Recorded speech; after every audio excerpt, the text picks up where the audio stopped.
In today's show, we're talking about where you should live when you're moving to Middle Tennessee. I'm going to help you find the perfect spot. My team and I have helped hundreds of families in the last couple of years relocate to Nashville, Middle Tennessee area. And it always should begin at the beginning with understanding the map and locations and areas. And then I'll give you the next steps, 2, 3, and 4. Be sure to stick to the end because I'm going to share with you the number one thing you need to know about moving to Middle Tennessee, moving to Nashville, and finding that perfect spot for you. I'm also going to share with you what's probably the biggest stumbling block for people. So you're going to want to stick around to the very end. Meanwhile, my car says it's 101. This is late August. It's hot. Let's go inside. I need a drink.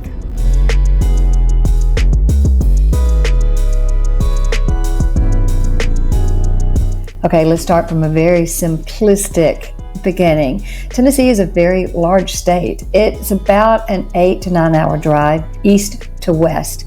But what many people don't really think about when they tell me that they want to move to Tennessee and now where should they go, is the fact that Tennessee is really 3 separate, very diverse regions. Nashville is the Middle Tennessee area, and you can almost divide us between right before you get to the Cumberland, I guess on this side, straight up and down Chattanooga and over toward Lexington, crossing down to 40. This is the whole Middle Tennessee area. Topography here is rolling hillsides, and as you're going to see as we go east toward the Cumberland Plateau, when you get to Cookeville, Crossville, Cumberland Plateau, this direction, you're getting over to Oak Ridge and Knoxville, and even to the Great Smoky Mountains as you go far east. Obviously, this is a much more mountainous area. Middle Tennessee is more rolling hillsides and not terribly steep in most places, but we do have some areas.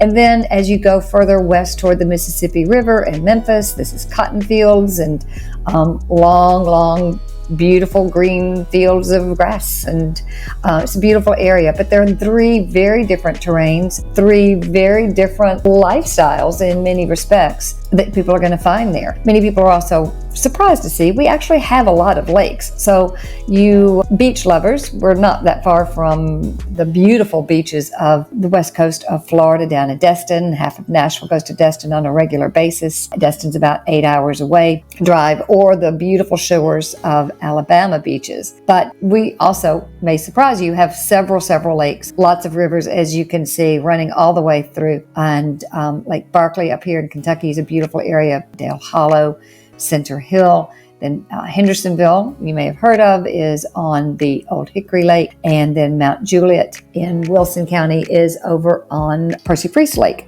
Percy Priest Lake is a man-made lake. You cannot live directly on it and dock off of it, but there's lots of great boating all around the Middle Tennessee area. One of the reasons that Tennessee, or Nashville in general, has grown so much is the fact that we have so many interstates that do connect right here in downtown Nashville. So you've got the I-24 interstate, takes you, kind of east-west, but north-south-ish, northeast-southwest, or actually I said that wrong. You get it.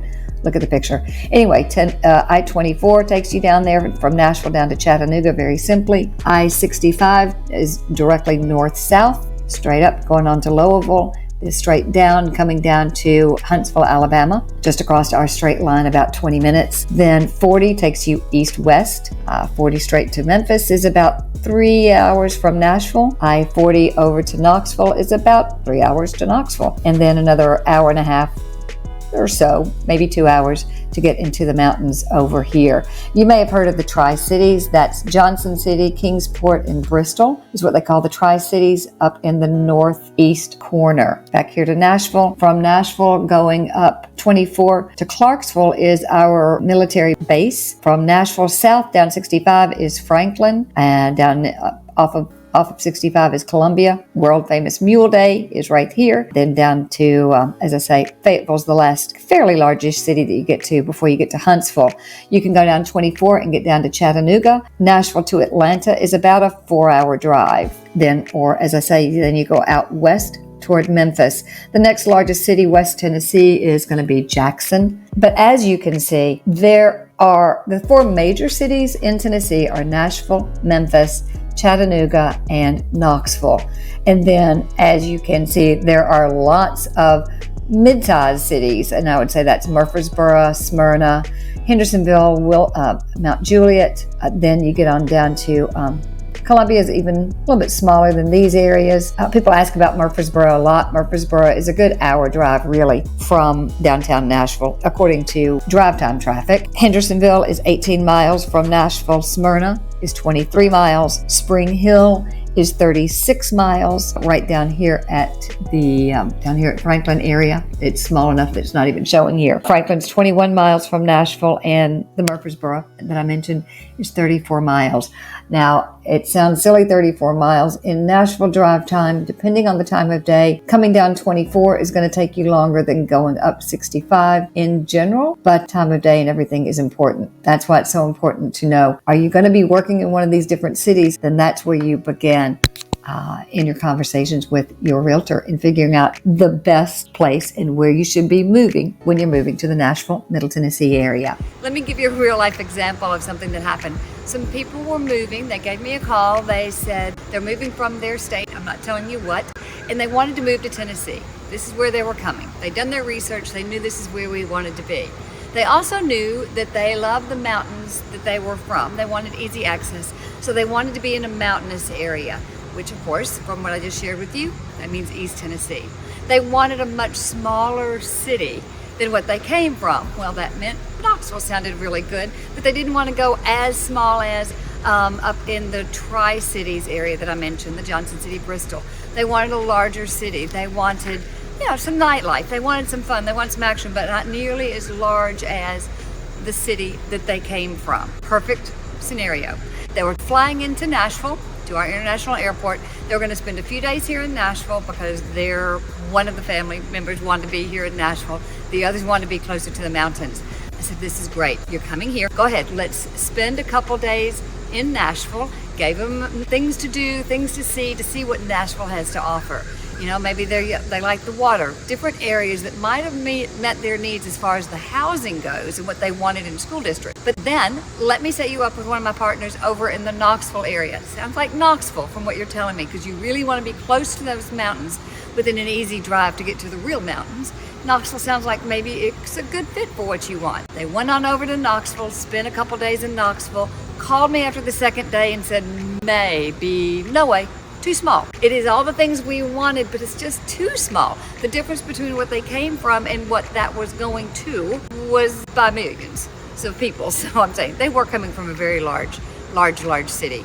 But they realized that having easy access to the mountains, having easy access via a drive, albeit a drive, but having easy access to get to that area if they wanted to for a long weekend, or having the water from the lakes and everything that they saw when they were here, having the school district they want. Nashville still met most of their needs, and it checked off the balance of where they wanted to be, so they ended up settling here in Middle Tennessee. That's why conversations are so important in understanding our regions and what each has to offer.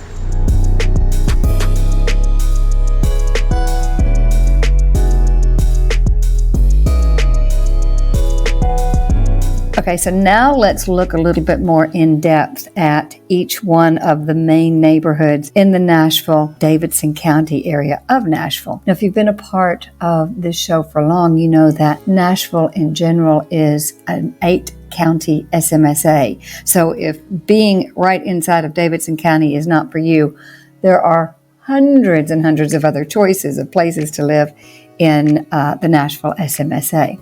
But let's start from the inside out and talk about some of the main neighborhoods and who lives in each one.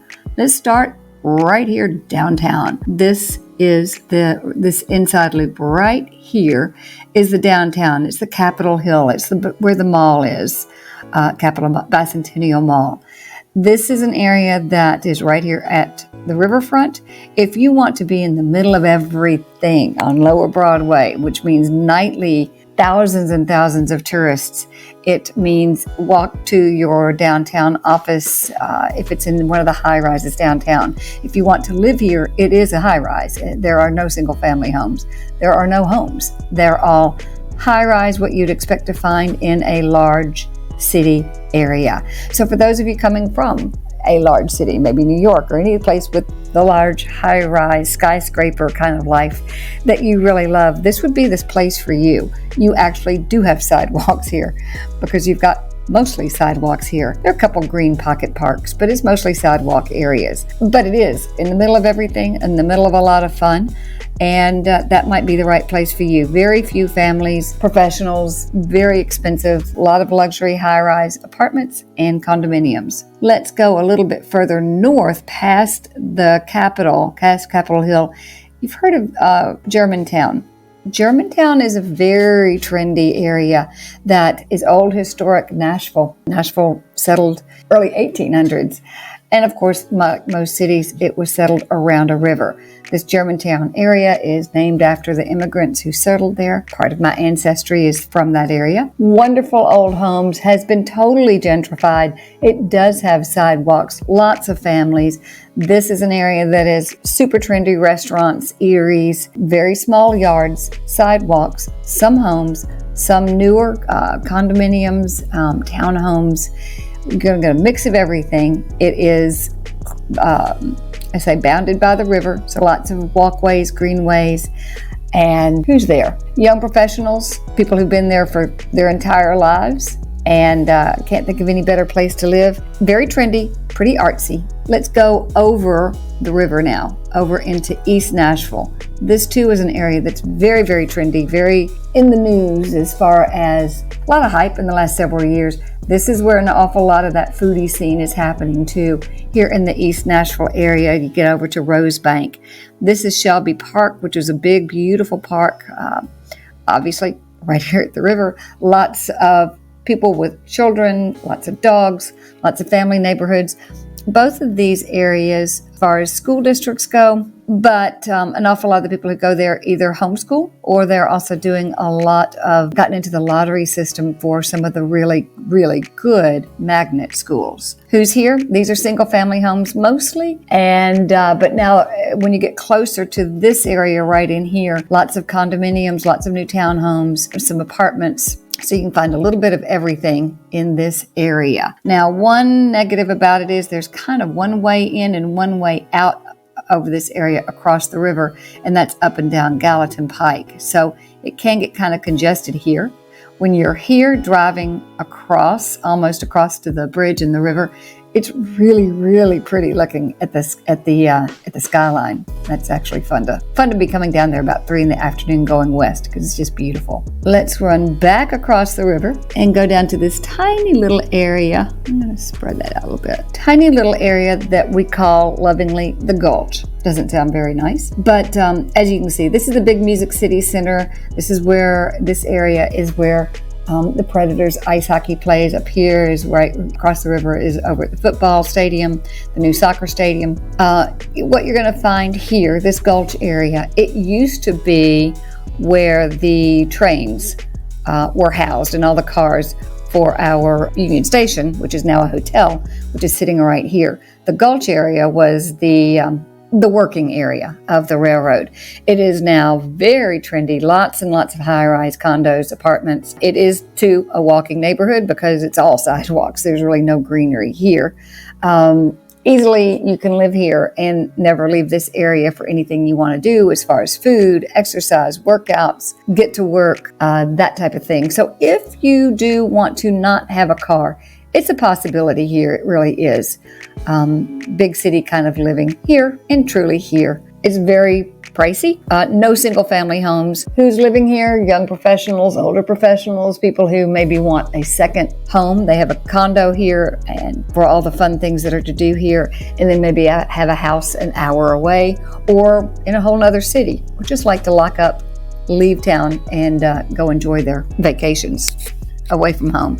But that's who's living right here. Let's move down across a little bit. This is Interstate 40 that takes you around from 40, which takes you out east toward Knoxville, and this takes you around 65, so you don't have to go straight through downtown to get up to 65. So this is inside the 440 loop is what we call this whole area. Anything in here is inside the 440 loop. So let's go to each little section. This is the West End Elliston Place quarter by the Parthenon is sitting about right here. Who's living inside this West End Elliston Place? It's mostly, again, condos, apartments, high-rises, single-family young adults, a lot of people who work within the medical industry because we've got several hospitals, St. Thomas Midtown, Vanderbilt Hospital, then a little bit further out, the other St. Thomas Hospital. So a lot of medical industry, a lot of students from Vanderbilt, young professionals, not so many children. You're beginning to see some children because you've got this beautiful Centennial Park, which is a really pretty park with a lake, and they've just updated a lot of the grounds around it that's very pretty. But still, it tends to be more, again, young adult, single adults, young couples, high-rise living. Then let's go. So that's pretty much this entire area. If you come on here, it's the Vanderbilt Midtown area, Vanderbilt Hospital is right here. Vanderbilt University is right here. A lot of condos, still some high rises, very few single family homes. Actually, I can't think of any. All the single family homes in this area have been gone and now are high rise condominiums and apartments. Again, students, young professionals, medical people living here. Move over a little bit down toward 12th Avenue. 12th Avenue, you may have heard, becomes the name Granny White. And this is the Belmont Hillsborough area. This is where you're first starting to get some single family homes. Quite a few. This is an older area that developed in 30s, 40s, 50s. Some sidewalk streets, not all of them. Most of the homes have been updated now. All those updates started coming about in the 90s. People going back in and really renovating and updating. You can find homes mid-7 is going to be very difficult, all the way up to several million. Some of this is an historic area, so you have to go abide by those kind of historic registry rules. This is a wonderful area. Lots of schools, lots of hospitals, good location. 12th Avenue, you're going to find down here, as I say, it's 12th Avenue, but right down in here is where you see a whole lot of shops, boutiques, restaurants, a fun place to live, lots happening.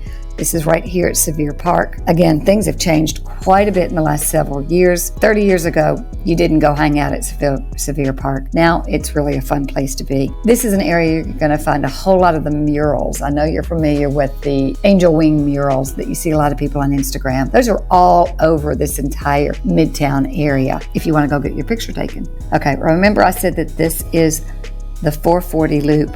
This is all inside the loop. Now let's go outside the 440 loop. Oh, I should have mentioned this. All in here, it's a lot of industrial, Berry Hill is where a lot of small single-family homes have been turned into small businesses like civil engineering, hairstylists, small restaurants, boutiques, that type of thing. That's pretty much that's right here that takes you over to Nolensville Road. Let's go outside this 440 loop. I guess I'll start back up here. This is Sylvan Park area. Over here is the Sylvan Heights area, actually. Once you've crossed over Highway 70. So Sylvan Park is an area that was developed again back in the 20s, 30s, 40s. These are larger lots. This gets you to at least a quarter-acre lot for the most part. In here, lots of state streets. You've heard people call it the State Street area. Utah, Colorado, Wyoming. Great little Sylvan Park is got a McCabe golf course. Beautiful park right in here. It's not showing it. Not sure why. But this is a very nice neighborhood. It's really grown in popularity in the last 8-10 years. All those homes have either had the old homes taken down that really didn't have great bones. That was where my son had his first home. Didn't have great bones, but great location, and were very, very affordable. Now, a lot of people have gone back in, taken down those homes, put brand new homes. You can find prices of houses. That was getting tough.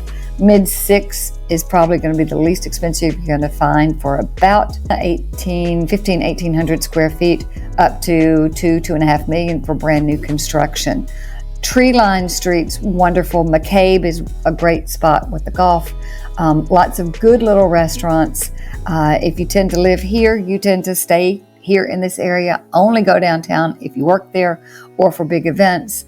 But there's everything you need right in here as far as close to bars, restaurants, boutique, shopping, anything you need right here at Sylvan Park. Sylvan Heights is a little bit less expensive. If you caught the name, Sylvan Heights, gives you good views of downtown area. It's built more up on bluffs up here by the river.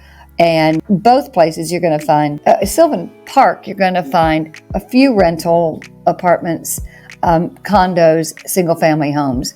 Sylvan Heights, you're going to find mostly single-family homes and some rentals, quite as many as you might find here in Sylvan Park, because there is a nice condominium development right here at McCabe. An awful lot of people come to Nashville, especially if they're working in the hospitals or going to school, like to live. Let's move over across. Have you noticed, this is the roads that are changing names. Yes, this is Broadway to about right here. Then once you cross 440, it becomes West End Avenue. Broadway to get to here, then this becomes 21st Avenue as you're going through the Vanderbilt area, and then you come on down and it becomes Hillsborough Road when you cross. So just beware of change of names. Here we're down here at Green Hills. You've heard of Green Hills as where the huge shopping is. These are larger lots too, typically half acre to an acre, some 2 and 3 acre estate lots when you get to this Woodmont Boulevard section. You are going to find homes that people have developed, for the most part, 50s, 60s, and 70s. They're on the very large lots. In some of the areas, the lots could be rezoned to smaller, and they've got some of the, what people call tall skinnies when you get back over here in this section. But for the most part, this is the larger lot section, and you are going to find homes here not below 800, and that house needs a lot of work, but it may have some good bones to renovate. The problem is nobody leaves these areas. That's why you find very little for sale in most of these areas, because they are in a great location. They love their neighborhoods. They're just sticking with their homes, maybe renovating, maybe updating. But of course, with the recent really low rates, unless they're moving out of town, they're not moving. That makes it difficult for you people trying to come into town and find a great house. But that's really pushed the prices. It's going to be very difficult to find anything in this area. Now, single family homes and condominiums and rentals. So it's possible to live here. This is the Green Hills Mall area. You see it has easy access. You can easily get over to Percy Warner Park. Lots of walks, lots of greenways, lots of green pocket parks in the Green Hills area. When you move a little further down into Green Hills, you're into an area called Forest Hills, and you probably won't know where one begins and one ends. But Forest Hills here, and then when you get down into here, it's Oak Hill. These are two different municipalities, actually, but your mailing address will still remain Nashville, Tennessee. But they do have their own restrictions and covenants as far as building site sizes and planning commission if you want to renovate a property. Oak Hill is 1 acre lots and 2 acre lots and larger. This section of Forest Hills is 1 acre lots. One of the beauties about it is they are not allowing any downzoning. So you're not going to get the tall skinnies in these two municipalities. The same goes over here with Belmead Plantation, the city of Belmead. Whoops, that doesn't work. The city of Belmead is its own municipality. It was built around the Belmead Plantation. All of this area, Belmead, Westmead, Hillwood, it's not named on here, but they were all at one point a part of the huge Belmead Plantation and stud farm. If you want to know a little history about Nashville, you'll need to visit the Belmead Plantation. Those are all 1 acre and larger lots, single family homes. Westmead, Belmead, and Hillwood were all developed 40s. Most of the ranch style 40s, 50s homes have been torn down in Belmead, and new construction, big, beautiful mansions. You have to drive all the way. West End becomes Belmead Boulevard that takes you to the front of Percy Warner Park. So it's beautiful drive and beautiful big mansions all in the Belmead Mansion, Forest Hills, Oak Hill, Westmead, and Hillwood areas. Story time. Situation number 2. I had a lovely couple that I was so excited to meet after talking to them on the phone several times and by Zoom calls, and they were coming from a big city as well. They didn't have a car. They wanted to be in a walkable neighborhood. They didn't ever intend to get a car. They wanted to be in a very, very, very walkable neighborhood so they could walk to the groceries, walk to the artsy type things they wanted, all the things that they wanted to do. They both worked from home, so that should have been very simple, right? Well, they come from a big city where there are a lot of walkable neighborhoods.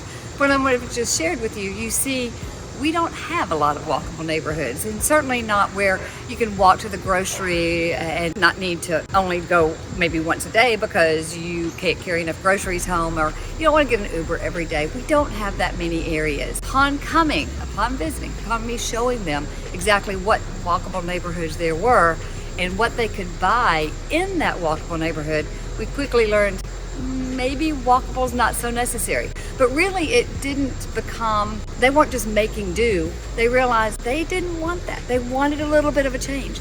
They did want to be able to walk to go do things. But as far as having to be in a walkable neighborhood with everything they needed right there that tight, it didn't feel fun anymore. They wanted to explore. They wanted to see all the things.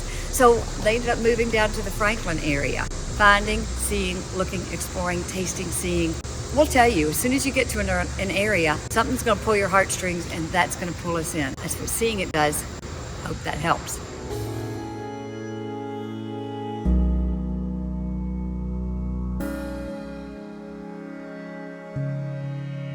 So thanks a lot for sticking around. I hope those maps help give you an idea of places in Nashville and to see how many places there are. And I just was talking about a very few. There are hundreds more areas. One of the places that I should have mentioned, but the map just didn't go out that far, was Bellevue. It's a really great community.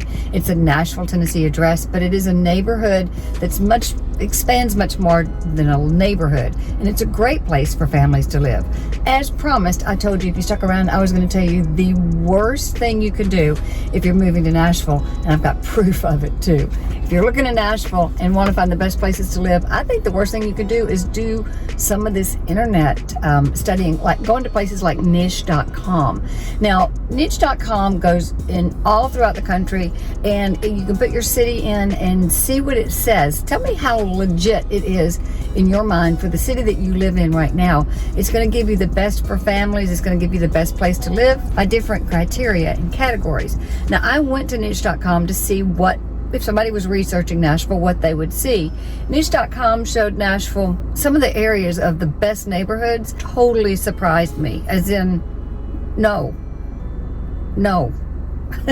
And I can tell you more about that later because you don't want to keep on listening. But it gave me the list of best places to live in Nashville. It gave number 1 is Sulphurdale at the Capitol. No. I mean, if you're a certain type of person and that means you want to work downtown, you don't have family, schools don't matter to you, maybe. But as far as in general as the best place to live, not a shot. Number 5 it gave me is Scarrett Peabody. Now, that's a great area. I like it. But there are a lot of places that I think would be better as far as best places go.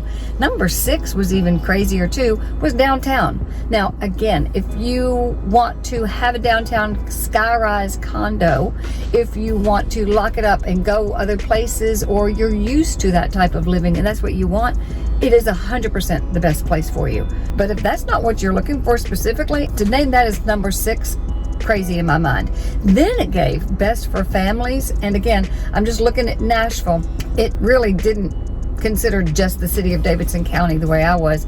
It's going all throughout the SMSA. But it gave best for families as number 10 is Sulphurdale, back to that North Capitol area. No, I'm sorry. Nobody here in Nashville would agree with that. And number 12, it called it Boscobel. Again, no one who lives in the Nashville SMSA would say that they agree that number 12, Boscobel, is the number 12 best places for families to live. It's just not true. Their criterion is crime, things to do, entertainment, price of homes. Now, price of homes does hurt some places as far as the rankings go, but still, those are all wrong. So what's the number 1 best thing you can do if you're looking to move to Nashville and want to know the best places to live? Talk to me. Do what so many other people have done. Give me a call. Give me a text. Reach out. Call us. Talk to a native. We can show you. We can tell you from an insider's point of view without getting in trouble, because there's a lot of things that a realtor can't tell you, but I can steer you in the direction you can do your own good research. But Please don't rely on niche.com or some of the other ones to tell you the best neighborhoods for families or the best family area. They don't know you. They don't know your family. Let's find the specific best place for you. And the only way we can do that is with a conversation. Today, another day, another hot one. August 25th, gonna be 100. I have a sweater on because it's always cold in the AC, and short sleeves underneath that. So, looking forward to talking to you. Off to show some homes. See ya.